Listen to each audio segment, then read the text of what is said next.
Welcome to the Manufacturing Matters podcast with the Council of Industry. Join us as we bring you inspiring stories, interviews, and insights from across the Hudson Valley that will revolutionize the way you think about manufacturing.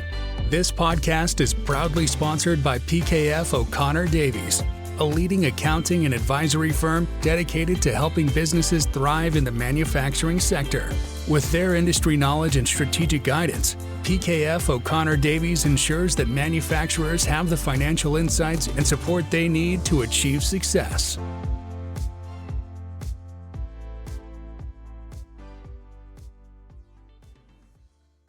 Bre Pettis, President, CEO of Bantam Tools. Welcome to the Council of Industry podcast. Hey, thanks for having me on. So tell us, Bantam Tools, you guys, I know you as a CNC desktop manufacturer, but apparently you have a new product line. Tell us about that. Sure. So I'm pretty excited because I have a background in the arts and I love making tools that unlock people's superpowers. And we now have a line of art machines. And these are drawing and handwriting machines. And it's the Bantam Tools NextDraw. And the NextDraw line of plotters are machines that move in the X, Y, and Z, but instead of holding a spindle rotating at 28,000 RPM like our CNCs, it's holding a pen or a paintbrush. And artists and innovators and educators and even folks who want to do handwriting like real estate agents use our machines to draw or do handwriting. And it is such a delight to get folks into the door of computer-controlled machines. And this line of drawing and handwriting machines is the best way for anyone to get into the world of computer-controlled machines. Yeah, it does seem very approachable as opposed to like the CNC milling and lathes type things that seem a little bit more like, I don't know, intimidating. But we've all held a pen or a pencil. And we've all been able to draw something, and been frustrated by our inability to draw something. Yeah, and this all started when Christiana Paul, who's the digital curator at the Whitney Museum of American Art in New York City, reached out. We're friends, and she was like, "You make machines. We're having a show about an artist who used machines to make art. Could you make one of, and we're acquiring his software. Could you make a machine that could make his art?" And I collect his work. It's an artist named Harold Cohen who died in 2016. And I did a little research on the machines that he made. I was like, yeah, I can do this. And, when you say yes to things, sometimes you don't realize how much trouble you're getting yourself into. Because I spent the next year and a half totally obsessing. How do you say no to doing something for Whitney, right? I mean, that's the kind of the ultimate flattery. I mean, there's a little like, young me who was a struggling artist. I tried to make a living as an artist for about 10 years and failed to make a financial living at art. That like 20-something Bre is going like, wait, what? You made machines and they were in the Whitney Art Museum? And is like freaking out, right? It's great. But this was an interesting show because Harold Cohen was this artist that he was a successful artist in the 60s. In 68, a friend hands him a Fortran manual. He starts to learn programming. And then he decides to teach the computer how to draw. And he doesn't teach it how to draw like, oh, I'll make a house with a square and a triangle on top. He's like watching how young people learn how to draw. And so he teaches the computer how to scribble. And then he sees that students and young people, when they're drawing, they'll claim it. They'll be like, this is mine. And they'll draw, sort of a rough outline or circle around it, sort of claim it. So he taught his AI named Aaron how to draw things around it. And then he started making basic shapes. He was inspired by petroglyphs as well, which are like cave paintings. And he sort of really different approach to teaching a computer how to draw. And in the 70s, it was making abstract art. By the 80s, it's making flowers. And early 90s, it's doing portraits of people where he would run the program and it would do a new painting every single time. And so he joked that he was going to be the first artist to have a post-death show of new work because his AI named Aaron would make it for him. And this was that show. I got to work with his son and his assistant, Paul and Tom, and we resuscitated his software, and which was no easy task. At one point, we sent off tapes to be like data dumped and they had bit rot and there was nothing on them. Oh, wow. Yeah. And we had in the show, we had 2 machines drawing, and for 7.5 hours a day, 6 days a week for about 5 months, about 1,000 hours of brutal prototype testing. And these machines were just champs. These were the Art Frame series of plotters that we're coming out with this September. We keep on finding ways to improve them. I don't know if you've had this problem when you're innovating, but you get to like, there's only 5% left of the work, right? And you realize that it's actually like the second 95%. You're yeah, right? that last bit is the hardest. Yeah. So we've been in that last 5% for now, almost the last 6 months. But it's been interesting because of that. My friends Wendell and Lenore at Evil Mad Scientist saw what I was doing, and we ended up joining forces. They joined Bantam Tools, and they've been making plotters and computer-controlled machines since 2010. They started making an egg bot that took an egg and would draw on it, which turned out to be really popular with like babushkas and people obsessed with Easter eggs. But yeah, now we've got, multiple, instead of having, just a CNC line of production, we've got multiple lines of production over our production facility next door from where I'm at. Yeah, so let's talk a little bit about how that works in the production, on the manufacturing side. I mean, are they 2 separate lines completely? Is there overlap? Yeah, I wish there was more overlap. I mean, yeah, I think that's that last 5%. Yeah.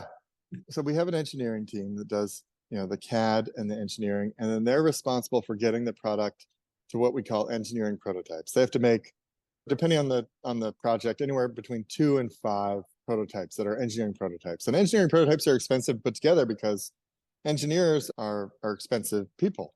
Yes. But they have to be able to hand it over to manufacturing and saying, this definitely works. And the design is done. And we've suffered through the process of putting it together ourselves. Production gets it, and they do a test line that's usually 10 or 12. And that isn't testing the machine, that's testing the manufacturing process. So we have a pretty hardcore process for following directions as we put things together, with the goal of having every single product we make be exactly the same as every other one, so that we know what's going out into the world and we're not making things up as we go along. And once that is done, and usually that goes through some revision, and then we do another round of manufacturing prototypes. And then we're in production. And a lot of our nuts and bolts are shared between the machines, and we try and do that as much as possible. I mean, we have a lot of different nuts and bolts in both our CNC and our art machines, because sometimes, you want to, the difference between a 10 and 12 millimeter length bolt matters. And even though you'd like to just have everything be M3 by 12, sometimes you need an M3 by 10, and then you're like, we just added another part. But yeah, so then production makes stuff, and we try and use this early production prototypes with our community to sort of let some of our friends get a hold of the good stuff and try stuff out. And then we try and do something fun to launch it. And then there you go. That's our process. I was going to say that's simple, but it really isn't that simple. There's a lot that goes into all those steps. One of the things that I'm really proud of that we do at Bantam Tools is we try and take advantage of other industries' economies of scale. So when most people think about a CNC machine, they think about like a very large motor on a spindle. That's usually a DC motor. And it's been that way because it's always been. And in the CNC world, it's actually quite hard to innovate, because people have CNCs for sometimes 20, sometimes 30 years. And when they want to get new ones, they don't necessarily want to retrain everybody up. And 30 years is an infinity amount of time in technology. But when everybody's already trained on, 1958 developed G code, you don't want to retrain everybody on some newfangled thing. But one of the things that we came up with is, we use a brushless motor on our spindle, and it allows us to take advantage of the drone industry. In 2006, some friends and I did a BattleBot project where we used 2 brushless motors, and they're about the same size as the ones we use now.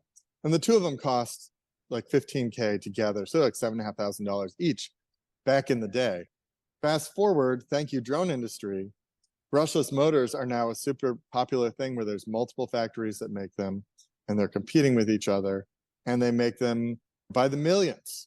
And those economies of scale mean that that motor is now like $150, $200. Wow. instead of $7,500. Just economies of scale help with things like that. The robot, when you make millions of things, you're gonna invest in robots and bring the cost down as low as possible. Now, we haven't made millions of CNC machines, so we have to take advantage of other industries where they get to scale, in the same way that, the chips that are in your phones, if phones weren't made by the millions, those chips would be, infinity dollars each, but because they're made by the millions, we get all the benefits of scale. So, that's one of the secrets of innovation, is to look around at other industries and find ways of seeing, other industries doing things and apply them to your problem set. So you can see how it works. Absolutely. So there's a little bit of overlap on the customer side. Is it the same customer, different, both? The Venn diagram overlaps pretty heavily in the education space. So a lot of our CNCs go out to impatient engineers and places like NASA and SpaceX and Draper that are, doing cool things with them. I wish they'd tell us more about what they do with them. Mostly they're making prototypes, so they like to keep it close to their chest. But the educators, we sell CNC machines and art machines, because for the art machines, it's like the gateway into computer-controlled machines. And for a group of students, oftentimes the students who are not necessarily good at the normal things in school, the sort of like reading and writing things, those students that used to be served by shop class, right? When they can get a hold of some type of machinery that they can control, that is a sweet spot for a lot of kinesthetic learners, is what they're often referred to as. And we don't do a great job of serving them in education. So I love it when schools buy these, because I just know that those students who are kinesthetic learners have found a place in the world where their skills are going to be respected. These are the students in the class who are like, mind if I just use this machine? And the teacher's like, sure, go for it. And then the next thing you know, they're like doing really amazing things with it. So I love that. So both the CNC machines and the art machines, the Bantam Tools NextDraw and the Bantam Tools Desktop CNC, we send those out to a lot of schools. And I would say there's, small amount of middle schools, more art machines in the high schools than CNCs, but we still sell them into some high schools. And then community colleges and Ivy League schools and just colleges in general just get our machines, add them to their innovation center or their maker space.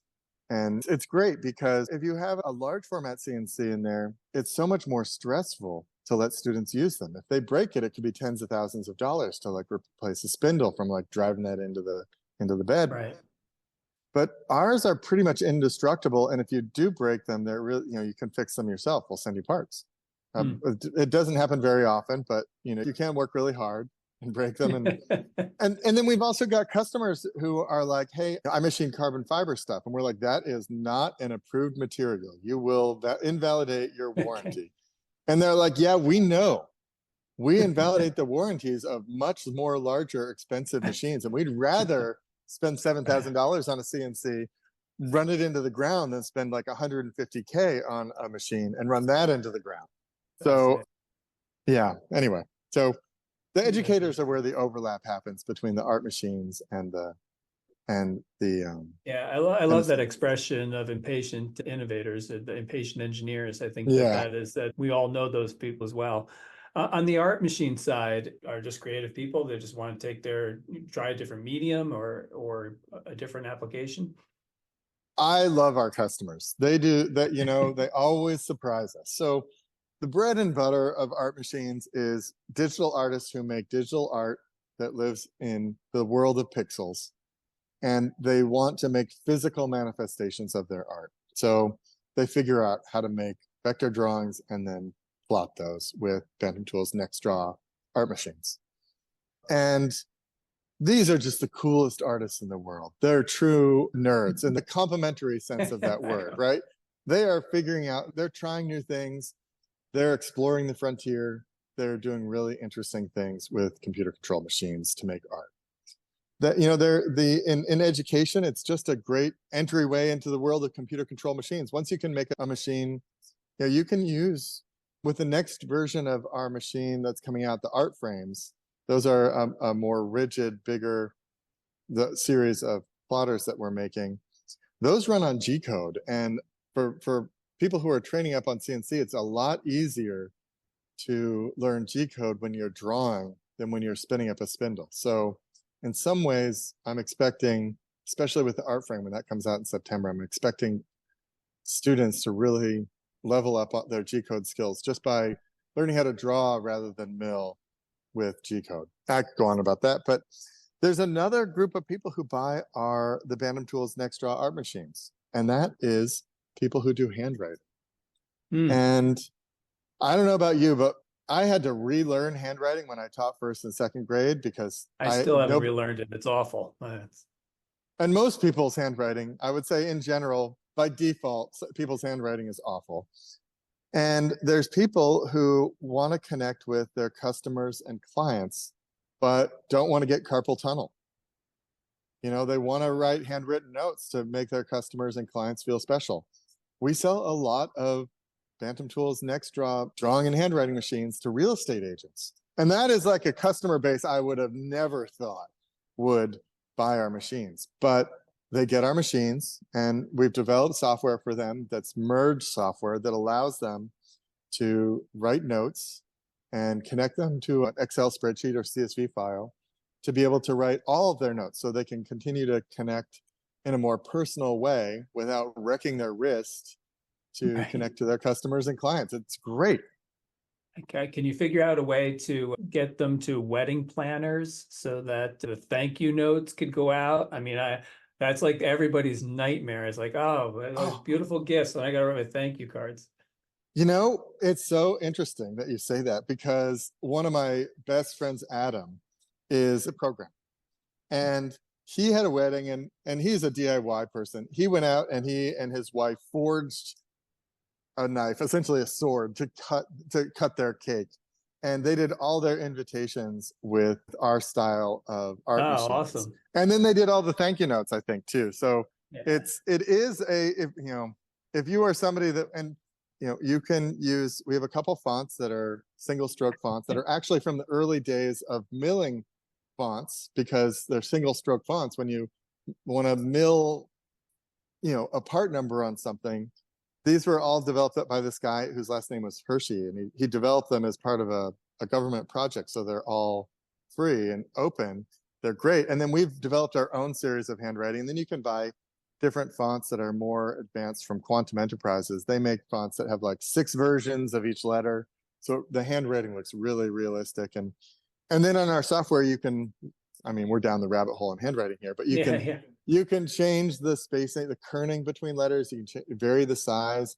You can randomly change the indent and the invisible line. If it's exactly straight, people know that that's probably a robot because no human could do that. So we add in all these human defects so that people doing handwriting, so the person getting it gets to feel the message of the handwriting rather than think about it being a robot drawing. I can't help but think of the dark side of it. And I know we had someone from the FBI speak at our luncheon talking about, AI and email phishing and cybercrime. And now I feel like I'm going to get like old-fashioned letters from people I sort of know telling me that they need help, or that I should make a contribution, or that I should give them the last 4 of my social, Yeah.